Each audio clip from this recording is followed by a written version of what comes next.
नमस्कार साथियों, स्वागत है आपका अपने YouTube चैनल संस्कृत व्याकरणम पर। समास प्रकरण पिछली वीडियो हमने सामान्य परिचय प्राप्त किया था। समास प्रकरण में ही जैसा कि पूर्व वीडियो में हमने चर्चा की थी कि संस्कृत व्याकरण में समास के 5 भेद है। केवल समास, अव्ययी भाव समास, तत्पुरुष समास, बहुब्री समास और द्वंद्व समास। तो केवल समास जहाँ पर किसी समास को कोई नाम न दिया जाए वहाँ पर केवल समास या सुप सुपा या सह सुपा समास होता है। हम अध्ययन करते हैं आज अव्ययी भाव समास का। अव्ययी भाव का मतलब होता है, देखिए, अव्ययी भाव। अव्ययी भाव का मतलब यहाँ पर अव्यय के आधार पर जिस समास का निर्धारण हो वो अव्ययी भाव समास कहलाता है। यानी कि इस समास में पूर्व पद हमेशा अव्ययी होगा। 2 पद होंगे तो पूर्व पद है वो अव्ययी होगा, उत्तर पद संज्ञा पद होगा। पूर्व पद की ही इसमें प्रधानता होगी। पूर्व पद की प्रधानता के आधार पर इसका अव्ययी भाव कहा जाता है, क्योंकि पूर्व पद में अव्यय होता है। फिर समस्त पद बनने के बाद में जब इस समास में समस्त पद बनेगा तो पूरा का पूरा समस्त पद है वो अव्यय कहलाएगा और हमेशा नपुंसक विभक्ति, नपुंसक में ही, नपुंसक लिंग में ही उसका प्रयोग होगा। अब देखिए, अपन इसमें सूत्र आता है कि किन किन अर्थों में है वो अव्ययी भाव समास होता है। उसके बारे में अपन लिखते हैं कि अव्ययम विभक्ति समीप समृद्धि व्यथी यथाभावा। अव्ययम विभक्ति समीप समृद्धि वृद्धि यथाभावा अत्यया संप्रति शब्द प्रादुर्भाव या संप्रति शब्द प्रादुर्भाव पश्चात यथा आनुपूर्व्य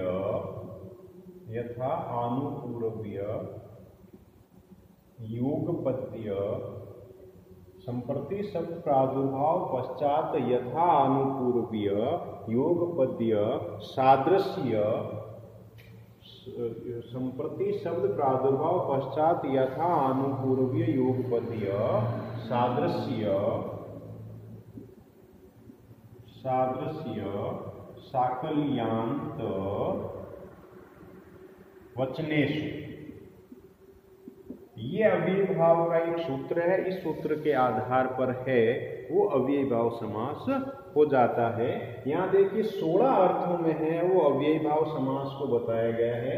विभक्ति, समीप, समृद्धि, व्यर्थी, अर्थाभाव, अत्यय, असंप्रति, संधि हो रही यहाँ पर, सब प्रादुर्भाव पश्चात यथा आनुपूर्व्य योगपद्य सादृश्य संपत्ति साकल्यांत वचनेषु। एक चीज भूल रहे अपन यहाँ। अव्ययम विभक्ति समीप समृद्धि व्यर्थी अर्थाभावा अत्यया संप्रति शब्द प्रादुर्भाव पश्चात यथा अनुपूर्व्य योगपद्य सादृश्य संपत्ति साकल्यांत वचनेषु। सादृश्य संपत्ति साकल्यांत वचनेषु।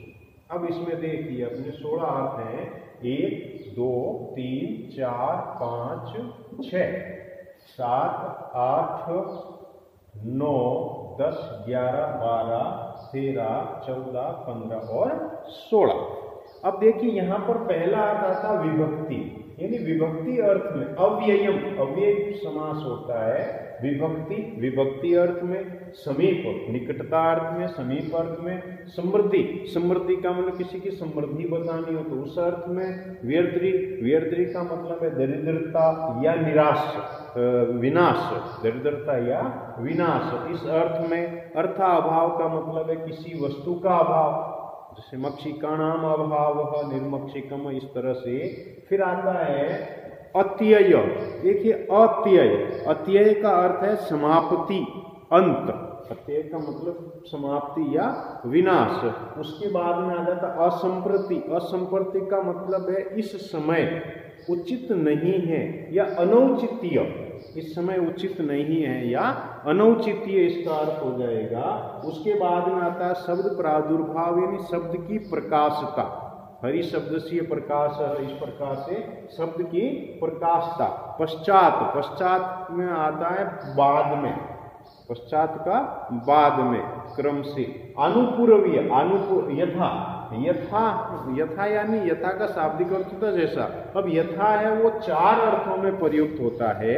अब चार अर्थ कौन कौन से देखिए, एक तो आता है यथा, यथा चार अर्थों में प्रयुक्त होगा। एक अर्थ आता है इसका योग्यता, यथा का एक अर्थ आएगा योग्यता, दूसरा और ये तीसरा। योग्यता एक आता है इसका विप्सा, विप्सा का मतलब बार बार, दो बार, तीन बार, चार बार, इस प्रकार से। एक आता है पदार्थानतिव्रति, पदार्थानतिव्रति, किसी भी वस्तु का अतिक्रमण नहीं करना, अनतिक्रमण, अनतिक्रमण, पदार्थानतिव्रति, इस प्रकार से। और एक आता है इसका सादृश्य अर्थ में। तो यथा के चार अर्थ होंगे, योग्यता, विप्सा, पदार्थानतिव्रति और सादृश्य। फिर आता है आनुपूर्वीय, आनुपूर्वीय मतलब क्रमानुसार, ज्येष्ठ फिर उससे कनिष्ठ, फिर उससे कनिष्ठ, फिर उससे कनिष्ठ, इस प्रकार से। योगपद्य, योगपद्य का मतलब होता है साथ साथ, युगपत, साथ साथ, जोड़े से, इस प्रकार से साथ साथ। सादृश्य, सादृश्य अर्थ में संपत्ति, संपत्ति बताना किसी की। शाकलीय, शाकलीय का अर्थ होता है पूर्ण, पूर्ण, संपूर्ण, किसी को भी न छोड़ना। तृणम अपि अपरित्यज्य, शाकलीय अर्थ में इस प्रकार से तिनको को भी न छोड़कर पूर्ण रूप से पूर्णता को बताने वाला। और अंत, अंत यानी समाप्ति या तक। तो इस प्रकार से इन 16 अर्थों में है वो अव्ययभाव समास हो जाएगा। विभक्ति, समीप, समृद्धि, व्यर्धि, अर्थाभाव, अत्यय, असंप्रति, शब्द प्रादुर्भाव, पश्चात, यथा, आनुपूर्वीय, योगपद्य, सादृश्य, संपत्ति, साकल्य और अंत। इन 16 अर्थों में अव्ययभाव समास जब हो जाएगा। अब देखिए अव्ययभाव समास हमेशा नपुंसक होगा, और अव्ययभाव समास में जो समस्त पद बनेगा वो हमेशा अव्यय कहलाएगा। अव्यय और अव्यय है वो होगा, और फिर नपुंसक में उसका प्रयोग होगा। अब देखिए यहाँ पर अव्ययभाव समास में जब हम समस्त पद बनाते हैं तो उसकी जानकारी हम पहले प्राप्त करते हैं कि समस्त पद बनेगा कैसे। जैसे आप लोगों को तीन चीजें याद रखनी है, इसमें तीन नियम आते हैं। एक तो सूत्र आता है इसमें, देखिए ना अव्यय भावा दतो अम, ना अव्यय भावा दतो अम त्व पंचमिया। एक आता है रस्वो नपुंसके प्रातिपदिकस्य, रस्वो नपुंसके प्रातिपदिकस्य, रस्वो नपुंसके प्रातिपदिकस्य। एक इसमें आता है सू का लोप, हमेशा इसमें एक सू लोप। अब सू लोप किस प्रकार से कि हम जब नपुंसक में किसी भी पद का उसको विभक्ति में प्रयोग करते हैं या विभक्ति कार्य करते हैं, तो पद बनाने के लिए हम सुपों का प्रयोग करते हैं, सुप विभक्तियों का। तो प्रथमा विभक्ति एक वचन में अब जब हम बनाएंगे इसको, तो सु प्रत्यय का प्रयोग होगा, और सु प्रत्यय का प्रयोग जब हम करते हैं तो नपुंसक में आता है। तो नपुंसक में है वो सु के स्थान पर है कुछ शब्दों से परे सू के स्थान पर अम आदेश हो जाता है, कहीं सू का लोप हो जाता है। तो अब इसमें आप लोगों को 3 नियम ध्यान रखने इसमें। एक तो आता देखो ना सू लोप, एक आता रसो नपुंसके प्रातिपदिक से, एक आता ना अव्यय भावादत्वम तो पंचमिया। तो कहाँ पर हम अम आदेश करेंगे? फिर आता है नपुंसक प्रातिपदिक से परे है वो दीर्घ वर्ण है, तो उसको ह्रस्व आदेश हो अंत में।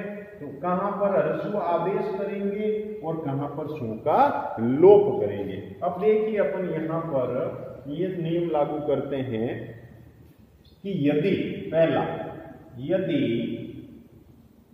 शब्द के अंत में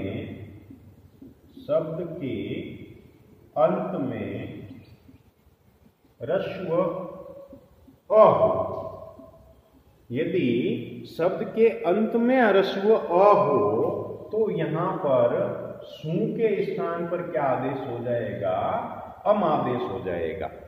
क्या आदेश हो जाएगा? अम आदेश। जैसे हम एक उदाहरण करते हैं, समीप अर्थ का लेते हैं। देखिए कृष्णस्य समीपम, कृष्णस्य समीपम। अब यहां पर देखिए मूल पद है या कृष्ण, ये लौकिक विग्रह है। अलौकिक विग्रह अपन करते हैं, देखिए कृष्ण षष्ठी विभक्ति का रूप है तो घस प्रत्यय आ जाएगा। समीप अर्थ में उप अव्यय का प्रयोग होता है, उप की उपसर्जन संज्ञा हो जाएगी और उपसर्जनम पूर्वम से इसका पूर्व निपात हो जाएगा। तो पूर्व निपात करेंगे तो उप कृष्ण सुपो धातु प्रातिपदिक, जैसा कि हमने पिछली वीडियो में कहा था कि विभक्तियों का लोप हो जाता है। तो अपने पास ये पद बना उप कृष्ण। अब उप कृष्ण को विभक्ति कार्य करते हैं, तो विभक्ति कार्य करेंगे तो इसमें पद बनाने के लिए प्रथमा विभक्ति एक वचन में क्या आएगा? सु प्रत्यय आ जाएगा। तो अब देखिए यहाँ अंत में क्या आ रहा है? ह्रस्व अ। तो यदि शब्द के अंत में ह्रस्व अ हो तो उसे क्या करेंगे? ह्रस्व अ हो अंत में, तो उससे परे यदि सू आ रहा है, सुप प्रत्यय है, तो उसके स्थान पर हम क्या आदेश करेंगे? अम आदेश करेंगे।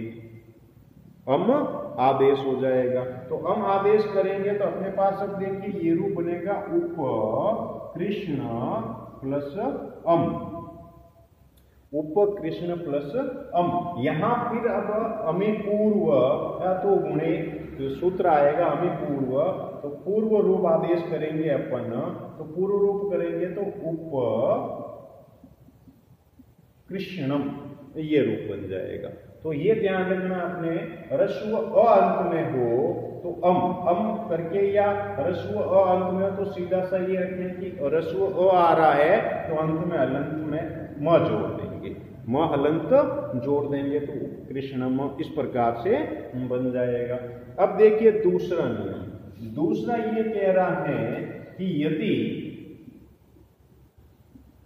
अंत में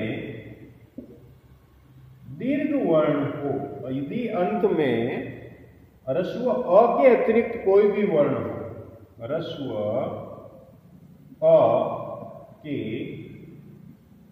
अतिरिक्त वर्ण हो तो सू का क्या करेंगे?